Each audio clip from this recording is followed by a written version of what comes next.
Second part of fourth question क्या है, the first term of an arithmetic progression is 5। A दे रखा है हमें 5। The last term that is a n, जिसको हम समटाइम्स एल से भी डिनोट करते हैं, 50। And the sum is 440। Sum s n कितना दे रखा है, 440। We have to find out number of terms first, n find out करना है and then common difference d find out करना है। सिंपल सा क्वेश्चन है, कैलकुलेशन थोड़ी सी मैसी हो सकती है, तो चलिए इसको सॉल्व करते हैं।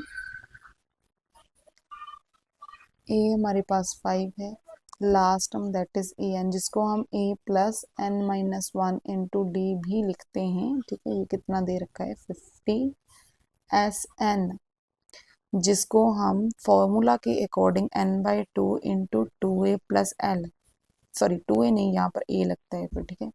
ए plus l, l is last term भी लिखते हैं, ये इक्वल टू 440 दे रखा है।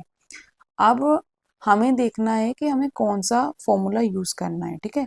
क्या ये फॉर्मूला कहीं पर यूज करने की जरूरत है, फिलहाल नहीं। यहाँ पर लास्ट टर्म को एल भी लिखते हैं, ए एन भी लिखते हैं। इस फॉर्मूला में हम ए पुट करेंगे, एस एन पुट करेंगे और एल पुट करेंगे and we will get the value of N. सबसे पहले हमें एन निकालना है, ठीक है। तो ए पार्ट में हमें एन निकालना है, ये फॉर्मूला यूज करेंगे। एस एन कितना है, 440। एन हमें फाइंड आउट करना है, ए कितना है, 5 प्लस एल, एल क्या है, लास्ट टर्म विच इज 50 है। तो यहाँ से ये 440 इक्वल्स टू एन बाई 2, ये 50 प्लस 5 55 हो जाएगा। और इसको सॉल्व करेंगे, 2 डिनोमिनेटर में है, न्यूमिनेटर में चला जाएगा, न्यूमिनेटर में ये डिनोमिनेटर में चला जाएगा। तो 440 मल्टीप्लाई बाय 2, ये अपॉन 55 इक्वल्स टू एन। अब इसकी हम कटिंग करेंगे, 11 पे जाएगा, 5 11 सा 55, 4 11 सा 44, साथ में 0, 5 1 सा 5, 5 8 सा 40। और n कितना आ रहा है यहाँ पर, 8 2 सा 16, ये रहा n। सेकेंड में हमें d फाइंड आउट करना है, d इज कॉमन डिफरेंस। तो वो किस फॉर्मूला में यूज करेंगे हम, ये देखो, ये वाला फॉर्मूला यूज कर सकते हैं हम। यहाँ पर ए एन हमें मालूम है 50 है, डी की वैल्यू फाइंड आउट करनी है, एन निकाल लिया है, ए भी मालूम है।